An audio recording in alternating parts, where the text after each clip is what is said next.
Have you ever felt invisible? Like you're working your hardest, but the world just doesn't see you? That's how 24-year-old Eleanor Vance felt every single day, drowning in debt and despair. She was just a waitress in a forgotten diner, serving coffee to strangers. But one rainy Tuesday, one of those strangers was watching her every move. He wasn't just anyone. He was a reclusive billionaire with a hidden agenda. Eleanor had no idea that her simple act of kindness in the face of cruelty was a test, and that by passing it, she wasn't just about to get a bigger tip. She was about to have her entire life rewritten forever. The rain fell on Chicago's West Loop in relentless gray sheets, blurring the neon sign of the Silver Spoon Diner into a hazy puddle of red and blue. Inside, the air was thick with the smell of frying bacon, stale coffee, and the quiet desperation of a Tuesday morning. For Eleanor Vance, or Ellie as her few friends called her, this was the scent of her life. At 24, Ellie wore her exhaustion like a second uniform. Her once bright hazel eyes were shadowed with sleepless nights, and her shoulders carried the invisible weight of a mountain of debt. It wasn't her debt, not really. It was the crushing aftermath of her mother's failed battle with cancer 2 years ago, and now the ever-growing medical bills for her younger brother, Liam. Liam, at only 10 years old, was fighting a rare autoimmune disease that required treatments his part-time cashier, sister, and waitress by night Ellie could never hope to afford. So she worked. She poured coffee, mopped floors, and smiled through the grit of her teeth, praying for a miracle in the form of a $20 tip. Today was particularly bleak. Her shift had started with a burst pipe in the women's restroom, followed by a family of 6 who let their kids turn sugar packets into confetti and then complained about the service. Her feet ached, a dull throb that radiated up her legs. She glanced at the clock. 9:17 a.m. 9 more hours to go. That's when he walked in. He wasn't the usual type for the Silver Spoon. Her regulars were construction workers with calloused hands, office clerks on a budget, and the lonely elderly who came for the company as much as the food. This man was different. He wore a simple, dark gray woolen coat that, despite its lack of a designer label, hung on his frame with an air of quiet expense. His hair was a distinguished salt and pepper, neatly trimmed, and his face was etched with lines that spoke not of hardship, but of intense focus and long hours in a boardroom. He looked to be in his late 50s with sharp, intelligent eyes that missed nothing. He chose a booth in the far corner, a spot usually avoided because of the draft from the window. He didn't look at the menu. When Ellie approached, a notepad in hand, he simply said in a low, calm voice, "Black coffee and toast, dry." "Sure thing," Ellie said, forcing a warmth she didn't feel into her voice. As she turned to place the order, she felt his eyes on her. It wasn't a creepy stare, not the kind she was used to fending off from late-night drunks. It was analytical. He was watching her the way a scientist might observe a specimen, with a detached, unnerving curiosity. She shook it off. She was tired and letting her imagination run wild. The diner buzzed with its usual low-grade chaos. A customer at the counter, a stocky man in a wrinkled suit named Mr. Henderson, was loudly complaining that his eggs were too runny. "I said over medium, not over easy. Are you deaf, girl?" he barked at Chloe, the other waitress on duty, who looked close to tears. Ellie stepped in smoothly. "I'm so sorry about that, Mr. Henderson. Let me get that fixed for you right away." She took the plate before Chloe could crumble, giving her friend a reassuring squeeze on the shoulder as she passed. In the kitchen, she told Sal, the cook, to refire the order, absorbing his grumbled curses with the patience of a saint. She delivered the new plate with a smile. "Here you are, sir. Hope that's much better." Henderson just grunted and dug in. "No thank you. No acknowledgement. Just entitlement." From the corner booth, the man with the gray coat watched the entire exchange, his expression unreadable. He took a slow sip of his coffee. The morning dragged on. Ellie refilled coffees, cleared plates, and wiped down sticky tables. All the while, she was acutely aware of the silent observer in the corner. He had finished his toast an hour ago, but his coffee cup remained, and he seemed content to just sit and watch the dreary theater of the diner unfold. Around 11 a.m., an elderly woman named Mrs. Gable came in, her hands trembling slightly as she held on to her walker. She was a regular, a widow who lived on a meager pension. She always ordered the senior special, a single pancake and a cup of tea. Today, after she'd finished her meal, she fumbled in her worn-out purse, her face growing pale. "Oh, dear," she whispered, her voice trembling. I seem to have left my wallet at home. I am so terribly sorry." Chloe, already stressed from Mr. Henderson, looked flustered. Well, you can maybe come back and pay later?" But Ellie knew Mrs. Gable lived 3 bus transfers away. The journey would be an ordeal. Before Chloe could say anything else, Ellie pulled a crumpled $5 bill from the small pocket of her apron, part of a rare, generous tip she'd been saving for Liam's prescription copay. She handed it to Chloe. "It's on me," she said quietly, so only Chloe and Mrs. Gable could hear. "Don't you worry about a thing, Mrs. Gable. It's a pleasure to have you here." The old woman's eyes welled up with tears. "Oh, bless your heart, dearie, you are too kind. Just be safe getting home," Ellie said, her own financial worries screaming in the back of her mind. $5 was $5. It was half an hour of her life. She turned away from the grateful woman, and her gaze accidentally met the man in the corner. For the first time, his expression had changed. The detached observation was gone, replaced by a flicker of something else. Something she couldn't quite decipher. Interest? Approval? She couldn't be sure. He looked down at his empty cup, breaking the contact. A few minutes later, he signaled for his check. Ellie brought it over. The total was $4.75. He laid a $10 bill on the table. "Keep the change," he said, his voice still low and even. He stood, put on his coat, and walked out into the rain without another word. Ellie picked up the bill, a small wave of relief washing over her. The tip more than covered what she'd given Mrs. Gable. As she cleared the table, she noticed something else. Tucked under the salt shaker was a sleek, black leather wallet. Her heart sank. The man must have forgotten it. It looked expensive, the kind of wallet that held more than just a $10 bill. Her first instinct, a dark whisper born of desperation, was to look inside. What if there was enough cash to cover Liam's medication for the month? Who would know? She crushed the thought instantly, shame washing over her. She couldn't be that person. She wouldn't. Picking it up, she ran to the door and peered out into the rain. But the street was empty. The mysterious man was gone. The weight of the wallet in her apron pocket felt like a lead brick. For the next hour, every time her hand brushed against it, a jolt of anxiety shot through her. It was a tangible reminder of a moral crossroads she stood at, a place where desperation and integrity were locked in a bitter fight. Her shift was a blur of faces and orders, but her mind was elsewhere. She replayed the scene in her head. The man's observant eyes, his quiet demeanor. He didn't seem like the type to be careless. Could he have left it on purpose? A test? The idea was absurd, something out of a movie. Real life was messier, more random. He was probably just a forgetful, wealthy man who was now frantically searching for his lost property. During her 15-minute break, she huddled in the cramped employee closet that smelled of bleach and despair. She took out the wallet. It was made of soft, supple leather, with no logo, the epitome of understated luxury. Her hands trembled as she opened it. The dark whisper returned. "Just look. Just see what's inside. No one is watching." She took a deep breath, steeling herself, and opened the main compartment. Her eyes widened, but not for the reason she expected. There was barely any cash. A 20, 2 5s, and a few ones. Less than $35. It was a shock. A man who wore a coat that probably cost more than her rent carried less cash than she did on a good tip day. But then she saw the credit cards. They were a matte black, heavy and metallic. An American Express Centurion card, the mythical black card, and several others of a similar elite caliber. Tucked into a side slot was a single business card. It was thick, cream-colored stock with elegantly embossed lettering. Arthur Ainsworth Chairman, Ainsworth Enterprises.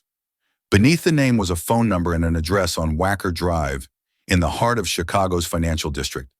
A world of glass towers and billion-dollar deals, a universe away from the Silver Spoon Diner. Ainsworth. The name rang a faint bell. She'd probably seen it in the business section of the paper while wrapping fish and chips. Ainsworth Enterprises was a massive, multinational conglomerate with interests in technology, real estate, and private equity. It wasn't just a company, it was an empire. And the man who had been silently sipping coffee in her section was its king. A wave of nausea hit her. This wasn't just a rich man's wallet. It belonged to one of the most powerful and reclusive billionaires in the country. A man known for his ruthless business acumen and for disappearing from public life after a family tragedy years ago. The test theory no longer seemed so absurd. A man like Arthur Ainsworth didn't forget his wallet. Her shift finally ended at 7 p.m. The rain had softened to a miserable drizzle. Every bone in her body ached. Her friend Chloe, seeing the turmoil on Ellie's face, pulled her aside as they were clocking out. "You okay, Elle? You've been a million miles away ever since that guy left his wallet." "I'm fine," Ellie lied, forcing a weak smile. "Just tired.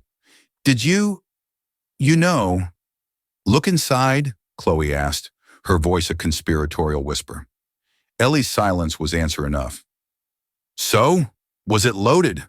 Chloe pressed, her eyes wide with a vicarious thrill. "Enough to get Liam that new specialist Dr. Evans was talking about?" The question was a punch to the gut. The thought had already slithered through Ellie's mind. A man like Ainsworth wouldn't even notice a few $1,000s missing from his accounts. For him, it would be a rounding error. For Liam, it could be the difference between a life of chronic pain and a chance at a normal childhood. "There wasn't much cash," Ellie said, her voice hollow. "But that's not the point, Chloe." "Isn't it?" Chloe retorted, her usual bubbly demeanor replaced by a fierce pragmatism born from watching her friend suffer. "The world isn't fair, Ellie. Guys like that are playing a different game. Taking a little something to save your brother, that's not stealing. That's justice." Ellie appreciated her friend's loyalty, but her words made her skin crawl. It was the same logic she'd been fighting within herself all day. She shook her head, clutching the wallet in her pocket. "I can't. It's not who I am." "It's who you might have to be," Chloe said softly, her words hanging in the damp air. Ellie walked home, the city lights smearing across wet pavement. Her apartment was a tiny third-floor walk-up in a neighborhood that had long given up on gentrification. The building's hallway smelled of boiled cabbage and damp carpet. Inside, her brother Liam was on the couch, sketching in a notebook, a blanket pooled around his thin frame. His face, usually pale and listless, lit up when he saw her.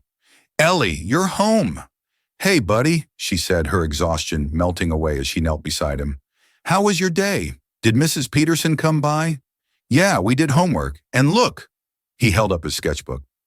It was a fantastical drawing of a dragon with shimmering iridescent scales, soaring over a city of crystal towers. Despite his physical frailty, Liam had a boundless imagination and a raw, untutored talent for art. It was a gift he shared with Ellie, whose own sketchbooks, filled with charcoal portraits and poignant cityscapes, were hidden away in a dusty box under her bed. A relic of a dream she'd had to abandon when she dropped out of art school to care for him. "Wow, Liam, that's incredible," she said, her voice thick with emotion. "He's beautiful." Later that night, as Liam slept, a racking cough occasionally disturbing his rest, Ellie sat at her small, wobbly kitchen table. The wallet was in front of her.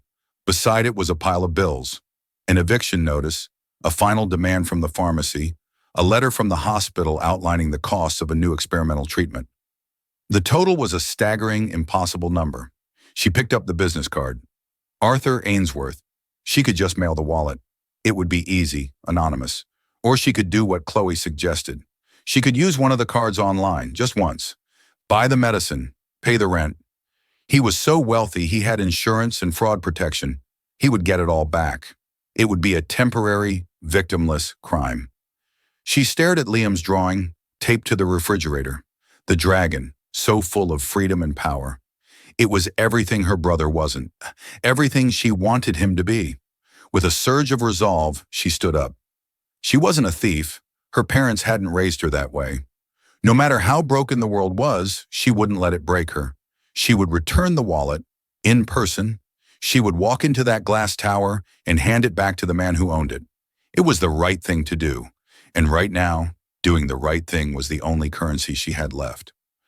The next morning, Ellie called the diner and told them she had a family emergency, taking an unpaid day she couldn't afford.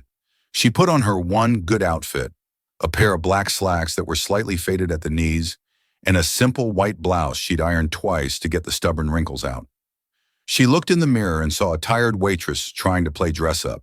It would have to do. Wacker Drive was another planet. The buildings weren't just tall, they were monuments to power, scraping a sky that seemed a brighter, cleaner blue than the one over her neighborhood. The Ainsworth Enterprises building was the most imposing of them all, a sheer cliff of black glass and steel that seemed to absorb the sunlight without reflecting any of it. Pushing through the heavy glass doors, she entered a lobby so vast and silent it felt more like a cathedral than an office. The floors were polished Italian marble that mirrored the soaring ceiling. A single monolithic black desk stood in the center, manned by a receptionist who looked like she'd been sculpted from ice.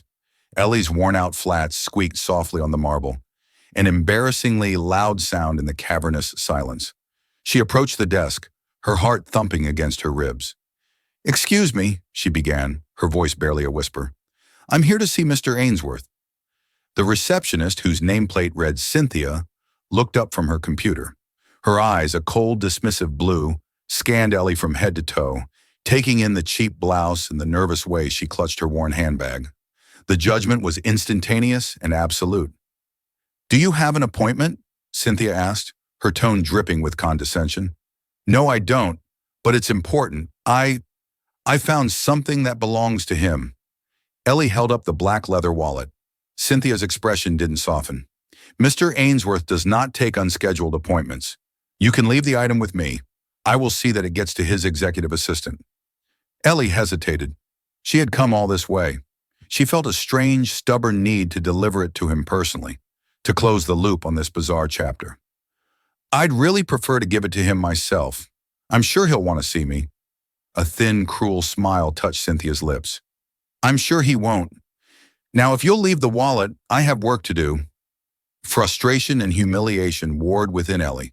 She was being dismissed like a piece of trash, and it was hardening her resolve.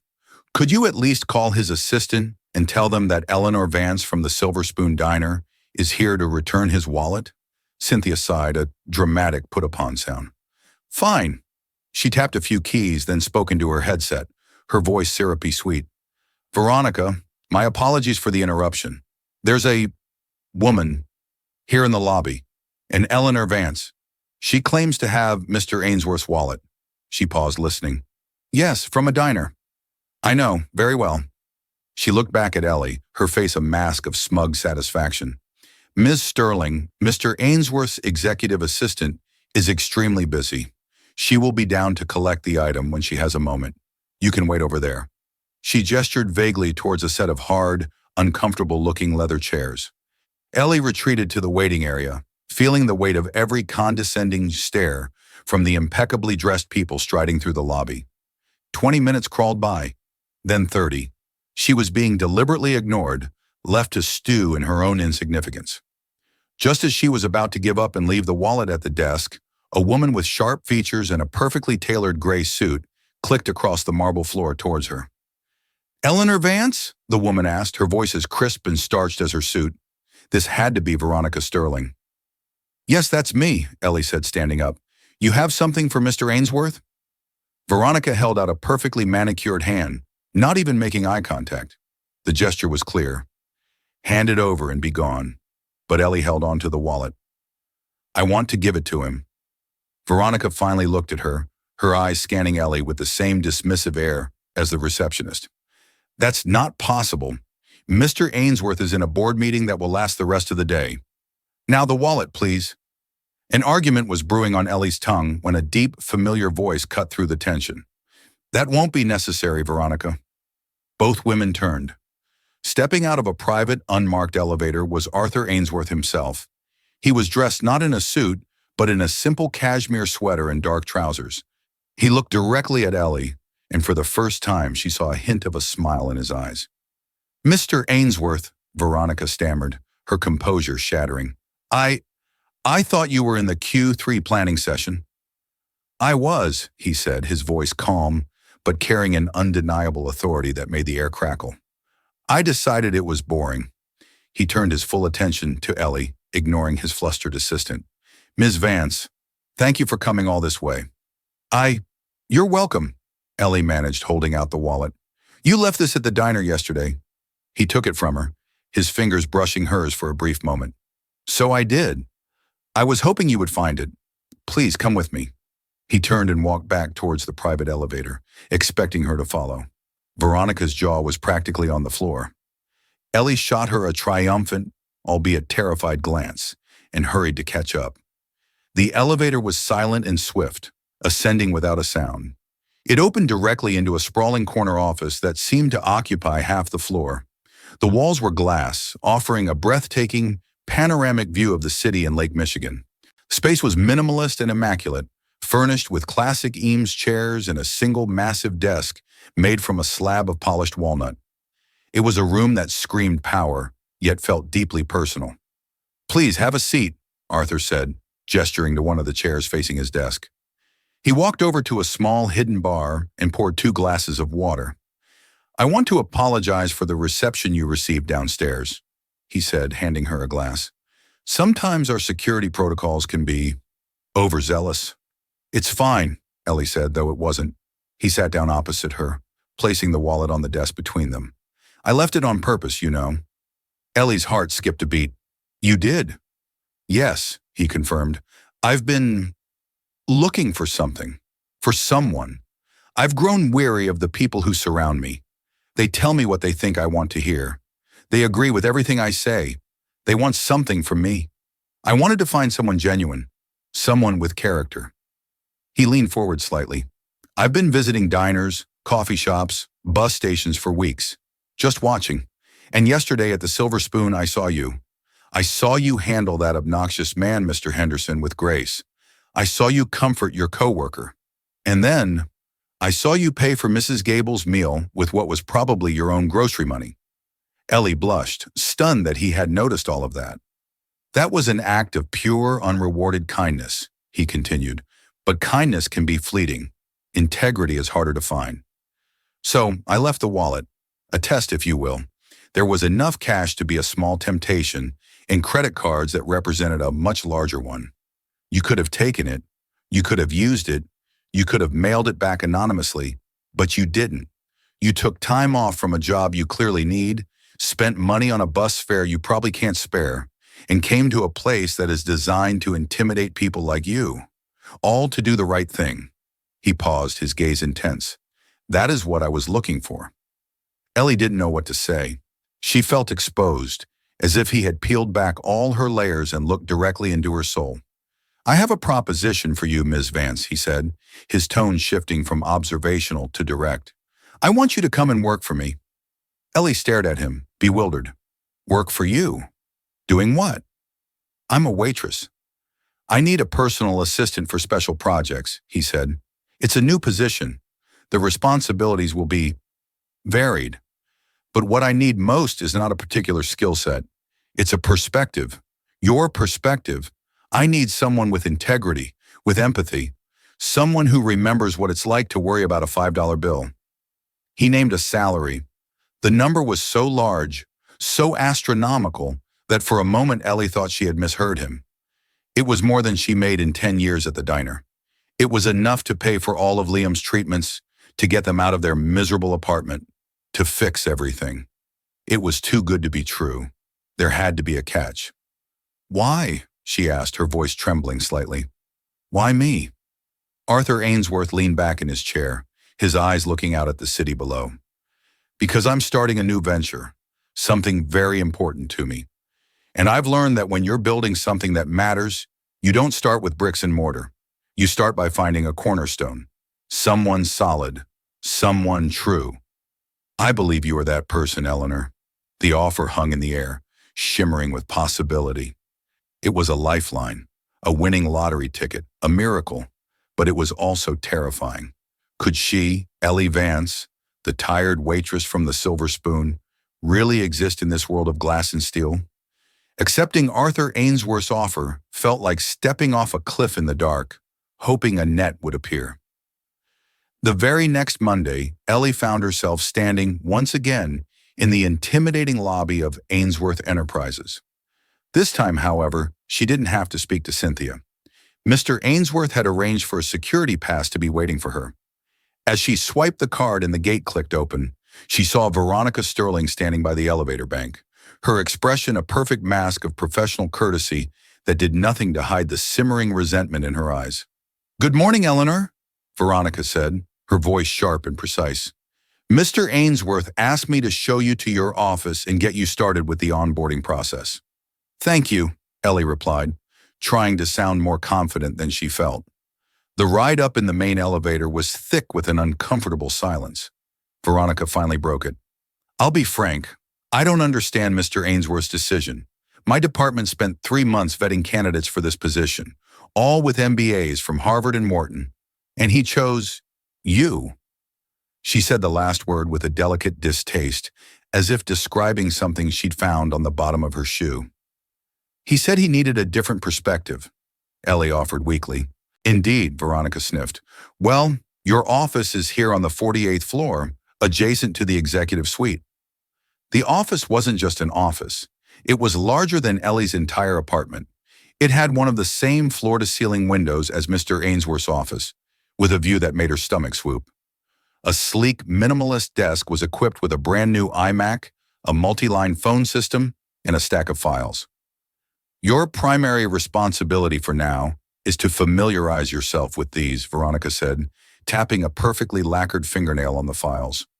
"They concern preliminary research for a new philanthropic venture. Mr. Ainsworth will brief you himself on the details of the special project when he is ready. In the meantime, you'll report directly to me for administrative purposes. Any questions about HR, payroll, or basic company procedure should be directed to my inbox." The subtext was clear. Don't bother Mr. Ainsworth with your trivial problems. The first few days were a blur of overwhelming culture shock. The corporate jargon, the endless acronyms, the sheer pace of everything was dizzying. People moved through the hallways with a swift, silent purpose, speaking in hushed tones. Whispers followed Ellie everywhere she went. She was the waitress, the diner girl, Mr. Ainsworth's strange new pet project. The other executive assistants ignored her, offering tight plastic smiles if she tried to make conversation in the break room. Veronica was her primary tormentor, employing a campaign of subtle sabotage and condescension. She would send Ellie on pointless errands to the archives in the sub-basement, give her contradictory instructions, or accidentally leave her off important email chains. Every interaction was designed to remind Ellie that she was an outsider, an imposter who didn't belong. But then on Friday, her first paycheck was direct deposited into her bank account. Ellie checked her balance on her phone during her lunch break, hiding in a bathroom stall to avoid the prying eyes in the corporate cafeteria. When she saw the number, she gasped, her hand flying to her mouth. It was real. After taxes, it was still a life-altering amount of money. That evening, she didn't take the bus. She took a taxi. She walked into the pharmacy, past the long line of people waiting to haggle with their insurance, and paid for Liam's entire month of medication in cash. Then she went to the grocery store and bought everything she'd always wanted to. Fresh salmon, organic vegetables, a carton of real orange juice instead of the concentrate, and a huge, ridiculously expensive chocolate cake just because she could. When Liam saw the spread on their tiny kitchen table, his eyes went wide. "Whoa! Did you win the lottery?" Ellie laughed, a real, genuine laugh for the first time in what felt like years. "Something like that, buddy. I got a new job." The relief was a physical sensation, like a heavy cloak being lifted from her shoulders. For the first time, she could breathe. The whispers and the condescending stares at the office didn't matter. Veronica's petty games didn't matter.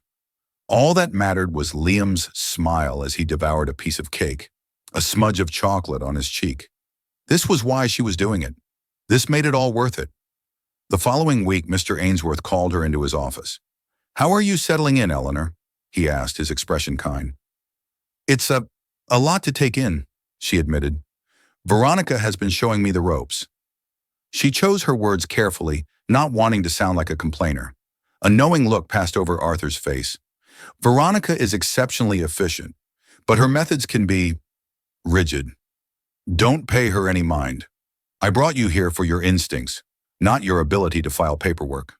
He gestured for her to sit, his demeanor turning serious. It's time I told you what this is all about. The special project. He swiveled his chair to look out at the city. 2 years ago, I lost my wife, Isabella. It wasn't sudden. It was a long, difficult illness. We spent years in and out of hospitals, seeing the best doctors in the world. But what I remember most from that time isn't the doctors. It's the other families. The parents with sick children, sleeping on vinyl chairs in waiting rooms, their faces etched with a fear and exhaustion I knew all too well. His voice was quiet, filled with a profound sadness. Isabella loved children. We were never able to have our own. Before she died, she made me promise that I would use our resources to do something for them. Not just write a check, but build something meaningful. He turned back to Ellie, his eyes locking on hers. I'm liquidating several of my tech holdings to endow a new foundation, the Isabella Ainsworth Foundation. Its first and only mission will be to build and operate a new state-of-the-art pediatric care wing at Chicago General Hospital. It will be a place that treats not just the illness, but the child and the family. It will have the best technology, the best doctors, and it will be accessible to everyone, regardless of their ability to pay. Ellie sat in stunned silence, a lump forming in her throat. A pediatric care wing for children with serious illnesses. It was as if he had reached into her deepest, most private anxieties and offered a solution. The files Veronica gave you, he continued, are initial proposals from architects and medical consultants. They're cold, clinical documents full of budgets and blueprints. They're missing a heart. That's where you come in. I want you to be the heart of this project. I want you to read through every proposal, visit every site, and speak to every consultant, and you will tell me what they're missing. You know what it's like. You understand the fear, the exhaustion, the small details that make an unbearable situation just a little more human. Your job, Eleanor, is to be the advocate for the families this wing will serve. Tears welled in Ellie's eyes. This wasn't just a job. It was a purpose. It was a chance to turn her own family's pain into something positive, something that could help hundreds of children like Liam. I don't know what to say, she whispered. You don't have to say anything, Arthur replied gently. Just do what you do best. Be kind, be honest, and don't be afraid to tell these million-dollar consultants when they're wrong. As she walked out of his office, clutching a binder filled with blueprints and medical jargon, she felt a seismic shift within herself. She wasn't the waitress anymore. She wasn't an imposter. She was Eleanor Vance, and she had a vital job to do. The whispers in the hallway suddenly seemed very, very small. Ellie dove into the Isabella project with a fervor that stunned everyone, most of all Veronica. The girl who had looked so lost and out of place just weeks ago was now a woman with a mission.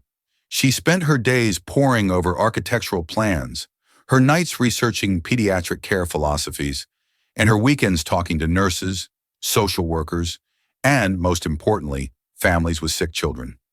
She quickly realized Arthur was right. The proposals were sterile and impersonal.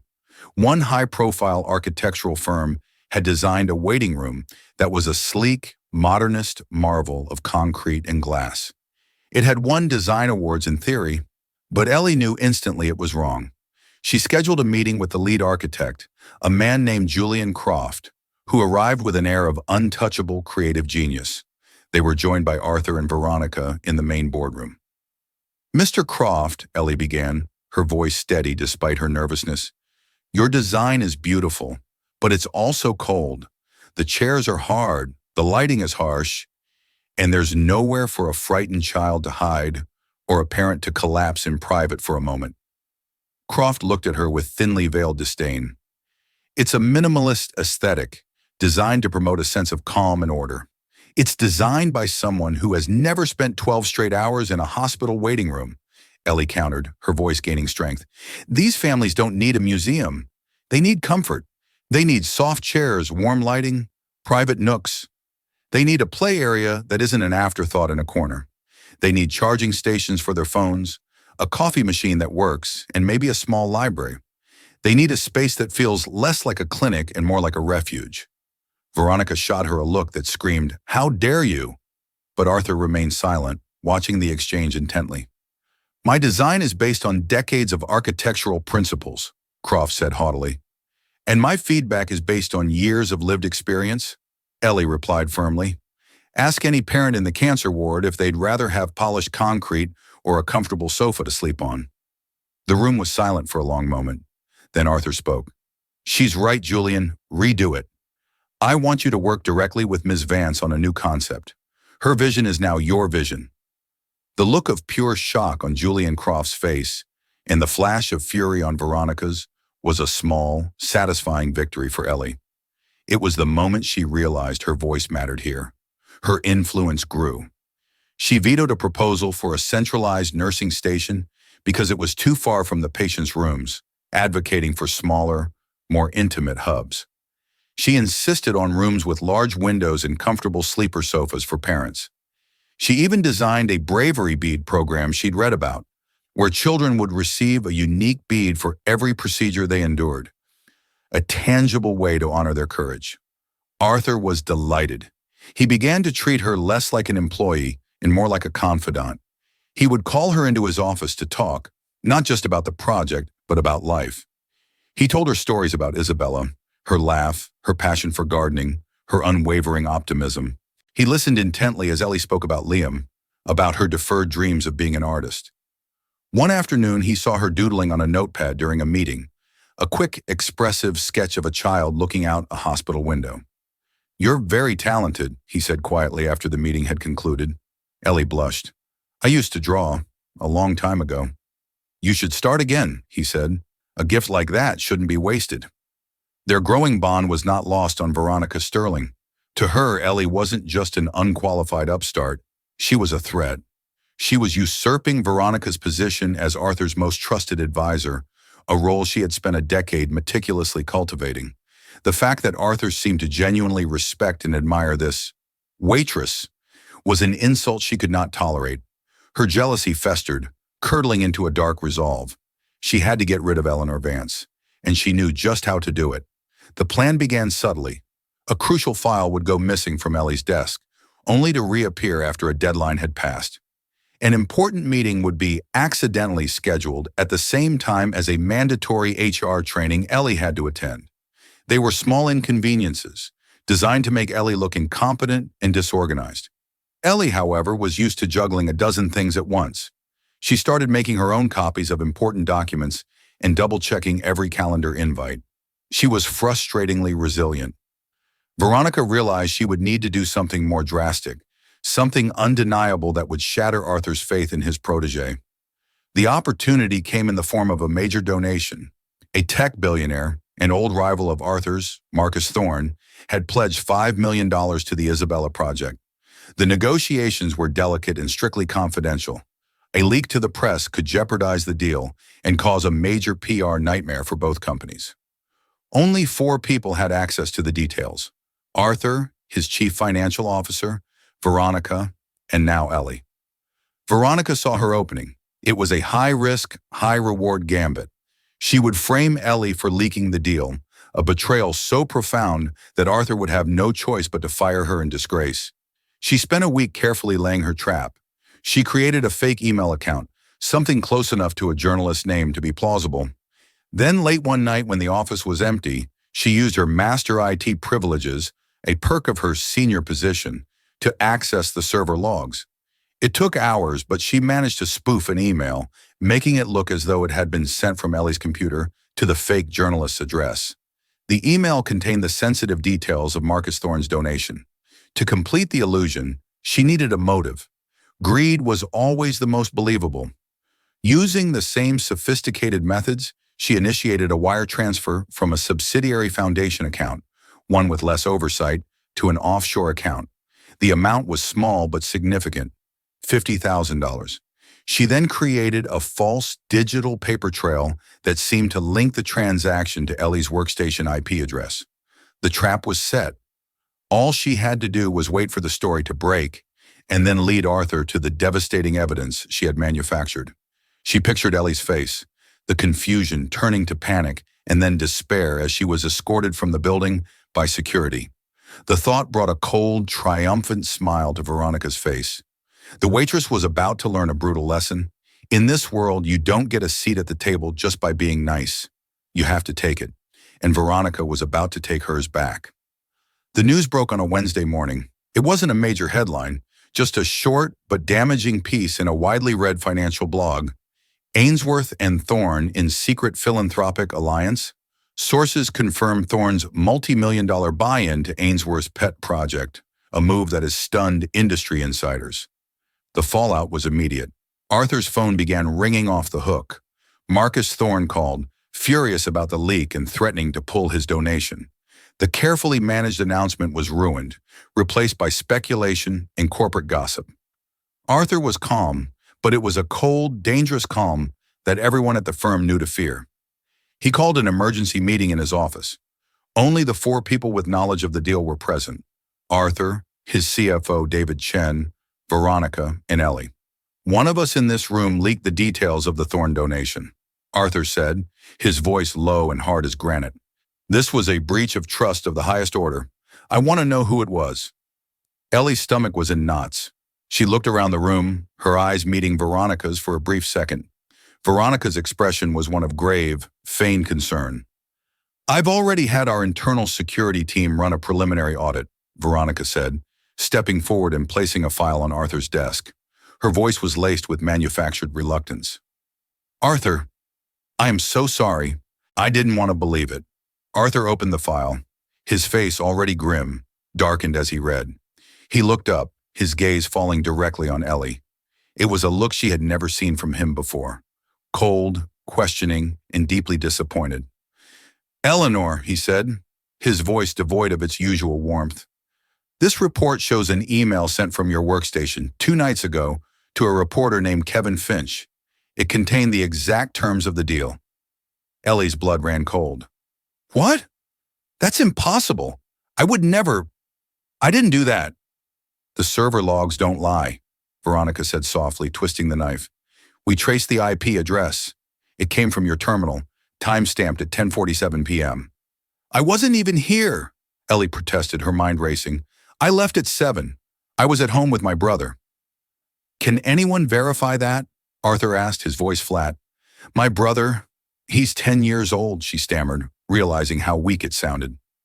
Veronica sighed. "There's more," she said, her voice breaking with false emotion. "David, perhaps you should explain." David Chen, a man who typically avoided all conflict, looked deeply uncomfortable. He cleared his throat. We also found a financial irregularity. A wire transfer of $50,000 was made yesterday from the foundation's preliminary expense account to an untraceable offshore account in the Cayman Islands. The digital signature for the transfer also originated from your workstation, Eleanor. The accusation hung in the air, thick and suffocating. A leak, embezzlement. It was a perfectly constructed narrative of betrayal. The kind, simple girl he had trusted had been corrupted by money and access, just like everyone else. "I didn't do it," Ellie whispered, tears springing to her eyes. She felt the walls closing in. This was a nightmare. "Mr. Ainsworth, Arthur, you have to believe me. Why would I do this? After everything you've done for me?" "Perhaps the salary we gave you wasn't enough," Veronica suggested coolly. "Perhaps you saw an opportunity for more." Ellie turned on her, her fear momentarily replaced by a surge of anger. You did this. You've hated me since the day I started." "That's a very serious accusation, Eleanor," Veronica said, feigning shock. "Why would I sabotage a project I've worked so hard on?" "Because you hate that he listens to me. You hate that I'm a part of it." "Enough!" Arthur's voice boomed through the office, silencing them both. He looked at Ellie, and the disappointment in his eyes was like a physical blow. "I trusted you, Eleanor. I brought you into my inner circle. I believed you were different." "I am different," she pleaded. "This is a setup. Please, you have to give me a chance to prove it." Arthur looked down at the file in front of him, at the cold, hard evidence. He looked at Veronica, his loyal, efficient assistant for over a decade. And he looked at Ellie, the waitress he had plucked from obscurity based on a gut feeling. His gut was telling him one thing, but the facts were telling him another. "Security will escort you from the building," he said, his voice heavy with resignation. "You are suspended, pending a full investigation. You are not to contact anyone at this company. Hand over your access card and your phone." The words struck Ellie harder than a slap. It was over. Her dream, her brother's future, everything was gone. Two security guards appeared at the door as if on cue, no doubt summoned by Veronica. They looked at her with impersonal pity. As they led her from the office, her mind reeling in shock and despair, she locked eyes with Veronica one last time. Veronica's face was a mask of sympathy, but her eyes were gleaming with cold, absolute triumph. The serpent had struck, and its venom was coursing through every part of Ellie's life, destroying everything it touched. The glass tower, once a symbol of hope, had become her prison, and now her place of execution.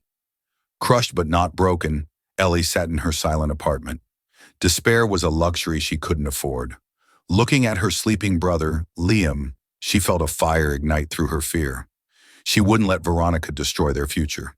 She had been framed by someone who understood the system, and she would have to use the system to fight back. Her mind raced, grasping for any advantage. She remembered a friendly IT technician, Ben, complaining about the company's redundant backup servers. It was a long shot, but perhaps Veronica's digital trail wasn't as clean as she thought. At the same time, Ellie pieced together the financial fraud. The $50,000 amount was familiar.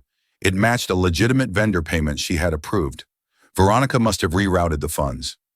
In a desperate gamble, Ellie reached out to Ben, who, disliking Veronica, agreed to dig into the old archives. The proof he found was the smoking gun, server logs showing Veronica had remotely accessed Ellie's computer from an outside location, and then used her high-level privileges to delete the record of that access. It was a clear, undeniable act of sabotage. Armed with a screenshot of the logs, Ellie bypassed security and went directly to Arthur Ainsworth's penthouse.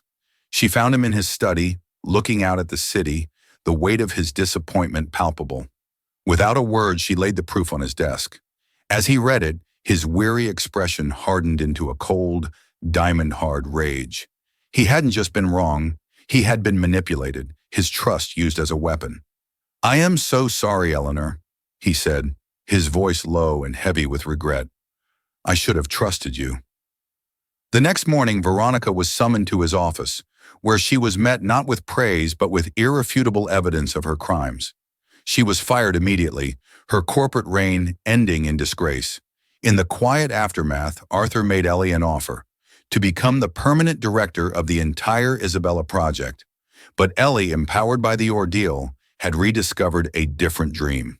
With newfound courage, she explained her desire to return to art. Arthur smiled. "I was hoping you'd say that."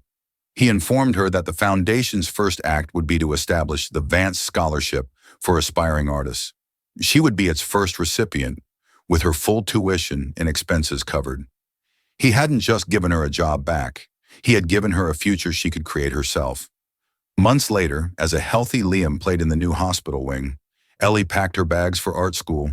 Her life forever changed not just by a billionaire's wealth, but by the integrity he had sought and the strength she had found within herself.